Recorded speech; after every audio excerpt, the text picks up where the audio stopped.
waxyaabaha qofka dadka xanta uu la kulmo waxaa ka mid a qabriga ayaa lagu cadaabaa nabiga ayaa soo maray sal ly slam kama fi xadiid ibn cabaas wagayri ayaa nabigu wuxuu soo maray biqabrayn faqaala inahumaa la yucadabaani wamaa yucadabaani fi kabiir labadani qabriga hadda ku jira waa lagu cadaabaya laakiin markii la eego loo fiiriyo aragtidooda markay adduunyada joogeen wixii dembigan lagu cadaabaya wax weyn oo mayna arkaynin markaasuu nabigu fasiray ama axaduhuma fakana laa yastabriu min bowli ama alaakhar fakana muxuu nabi sal ly slam wa ama alaakhar fakana yamshi binamiima dadka ayuu isku diri jiray idan ku bishaarayso bishaaro miya way dhici kartaa qur-aanka fabashirhum bicadaabin aliim ilahi baa yidhi gaala isagoo iyagu bishaara laga cabiray marka hadduu qof ku farxayo maanta qof walba uu xamanayo ogow markaad wax xamanayso qabrigaaga xusuuso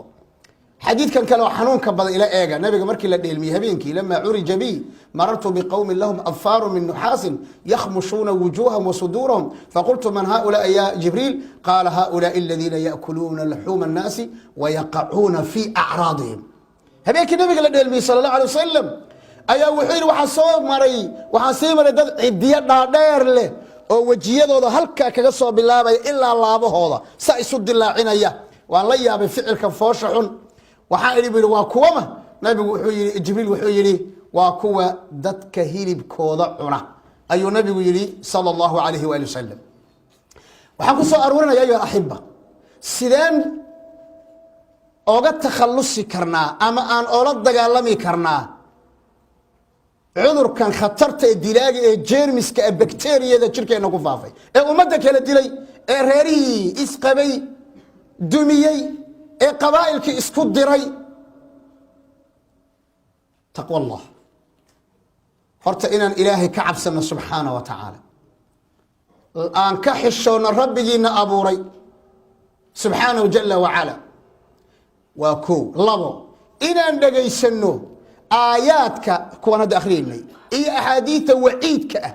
ee ku soo arooray war halkaa libaax baa dad ku cunay haddii lagu yidhaahdo waddada ma maraysaa mise libaax aad looma garanayo waa la iloobay waddadan xoog haddaad u marto kamera ku rakiban hadda haddii ingiriiska waday ma xoog baad ugu wadaysaa mise tartiib maxaa tartiiba ugu wadaysaa soomaada cabsanin maxaad u malaynaysaa cadaabka ilaahay subxaanahu wa tacaala lidalika alla wuxuu yidhi am yaxsabuuna ana laa nasmacu sirahum wanajwaahum bala warusuluna ladayhim yaktubuun buu alla yidhi subxaanahu jala wacala waa adilada tilmaamaysa istaxyuu min allahi xaqa alxayaa nabigaa yidhi war xishoodka ilaahay uu xaqa u leeyahay ka xishooda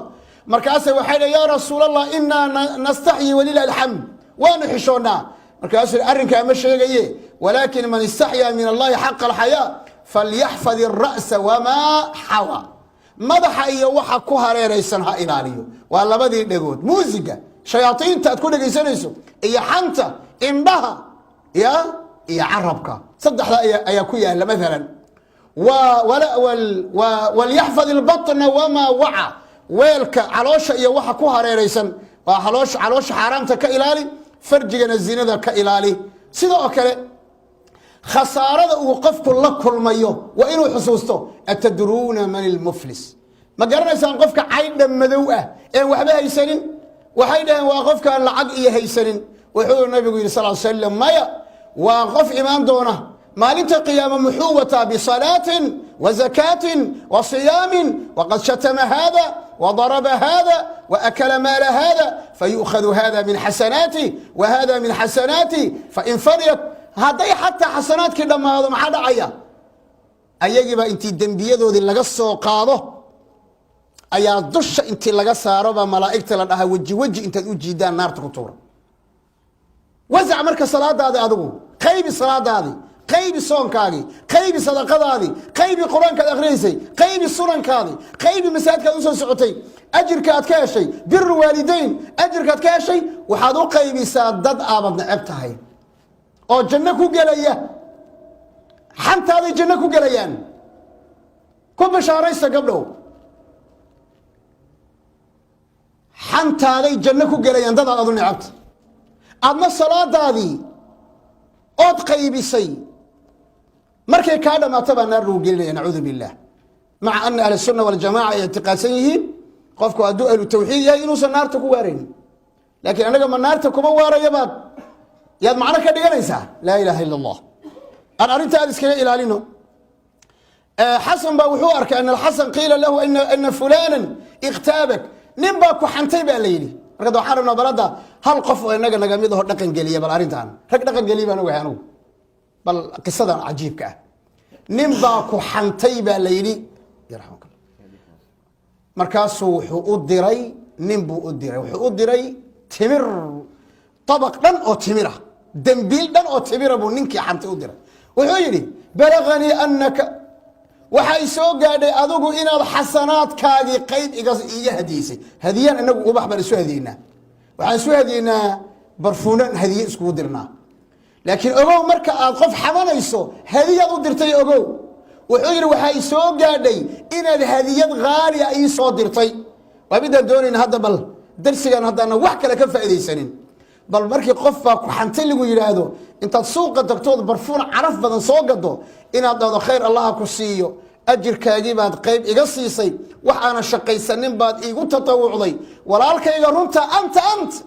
wallaahi walaalkayga runta waa adiga lianna walaalkay ajirkiisa waxba igama siiyo dhaxalkayguu sugaa ama adi soo ma aha waxaad i siisay maxay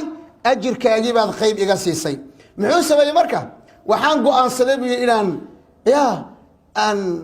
fakaafiuhu maxay ahayd inaan ku abaalgudo waxaan kugu keen alaabtan inaan abaal ku siiyo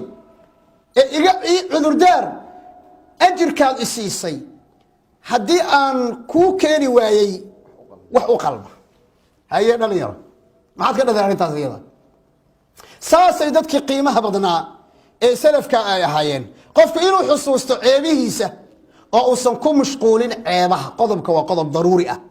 haddii aan doonayno inaan xanta iska ilaalinno waxaad samaynaysaa ceebahaaga tirso ceebahaaga dib u fiiri ceebahaaga dib u fiiri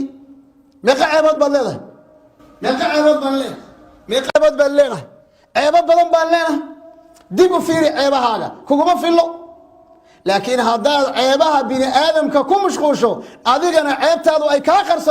qarsoonaa tahay waxaad ogaataa inaad halaagsantay aakhira inta ka horeysa adduunyada maxaa yeele adiguna ceebahaagaa la raacraacaya 100 ceebood baad leedahay waxaa laga yaabaa inaad tahay qofka dadka ugu ceebaha badan haddaad moodayso inuu ilaahay kugu qarinayana ilaahay subxaana wa tacaala wuu ku fadeexaynaya waana axaadiisii marka aanu soo maraynay maxaa kugu caawinaya waxaa kugu caawinaya mujaalasatu saalixiin dadka wanaagsan inaad la fadhiisato oo aad iska ilaaliso ka fogaato bataaliinta dadka ciyaal suuqiinta ah dadka aan ilaahay ku dhaweynayn dadka aan salaada ku xusuusinayn dadka xumaanta kugu hanuuninaya dadka mukhadiraadka ku baraya dhalinyaro haddaad doonaysaan inaad arrintaa ka fogaataan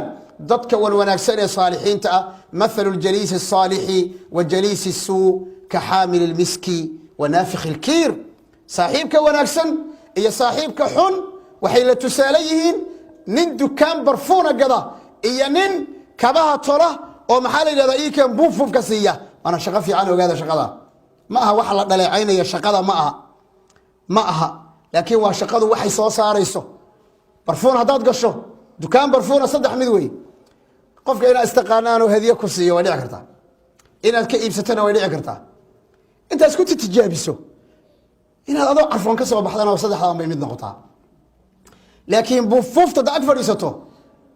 ama dharkaaba kaa guban oo waxaan ka soo dulduulaya dharkaa gubi ama daaf iyo waxaad qabtaa sambooro hindhisadaad ku waalani labadooda waxa loo isticmaalayna fiirsada waa biictibaari maa yuulu ilayhima labada qof meesha ku dambayn doonaan kani dab baa la sheegay qurmuuna waa la sheegay jahannamu khatar u yahay wey kana idgoon iyo caraf baa la sheegay janno ayuu abaalkiisa u yahay wey marka saaxiibku ama waa janna ama waa naar أإذا متنا وكنا ترابا وعظاما أئنا لمدينون قال هل أنتم مطلعون فاطلع فرآه في سواء الجحيم قال تالله إن كدت لتردين ولولا نعمة ربي لكنت من المحضرين waxaan ku soo gabagabaynayaa biidn illahi tabaaraka wa tacaala haddii la xanto maxaa la samayn oo maxaa kafaaro waa daawadii التوبة وتوبوا إلى الله جميعا أيها المؤمنون الندم inaad farta dhexda aad ka qaniinto saddex an yaqlac cala dambi dembigii inaad farta aad ka qaado alcasmu calaa an laa yacuuda ilayha inuusan dib oogu noqonin iyo qofkii uu xantay inuu xalaal weydiisto icafi xoolo hadday ahaa inuu u celiyo xan hadday iyo cirdi intu u tahay inuu dha walaalow waxaasaan kaa sheegay icafi inuu yidhaahdo waa qofka intuu nool yahay hadduu dhinto soo ma aha culummadu aqwaal bay ka leeyihiin meeshuu ku caayay ama uu ku aflagaadeeyey buu intuu ninkii u tawcule ma xustaa hadda kahor inaan hebel wax kaaga sheega ha beenaalaan ahaa intaasaana ceeb ugu filan nin weyn oo dhahaya been baan sheegayay waxaan kuu sheegayaa hebel wuu dhintaye waxaan ka sheegay been bay ahayd anaa beenaala ah oon makhraatigaga la aqbalayni u sheeg dadka